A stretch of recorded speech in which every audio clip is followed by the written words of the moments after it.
Hello everyone.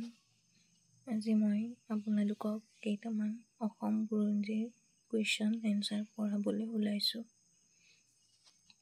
Question number 1, বুৰঞ্জী শব্দৰ অৰ্থ কি?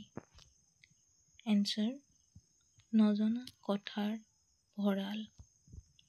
কুৱেশ্যন নম্বৰ 2, কুৰুক্ষেত্ৰ যুদ্ধৰ অংশগ্ৰহণ কৰা প্ৰাগজ্যোতিষপুৰৰ ৰজাজন কোন আছিল? ইয়াৰ এনসাৰ হ'ব ভগদত্ত। কুৱেশ্যন নম্বৰ 3, কামৰূপ ৰাজ্যত বৰ্মন বংশৰ প্ৰতিষ্ঠা কোন? এনসাৰ পুষ্য বৰ্মন।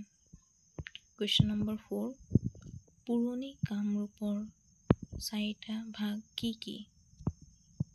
ইয়াৰ এনসাৰ হ'ব number 1 Ratnapith, number 2 Kamapith, number 3 Swarnapith আৰু নম্বৰ 4 সৌমাৰপীঠ। কুৱেশ্যন নম্বৰ 5, আহোমসকলৰ ভাষাত অসমৰ নাম কি? এনসাৰ হ'ব মুংডুন খাম।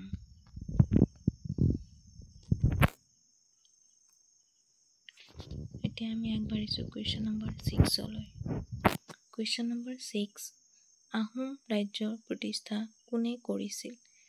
ইয়াৰ এনসাৰ হ'ব স্বৰ্গদেউ চাওলুং চুকাফাই।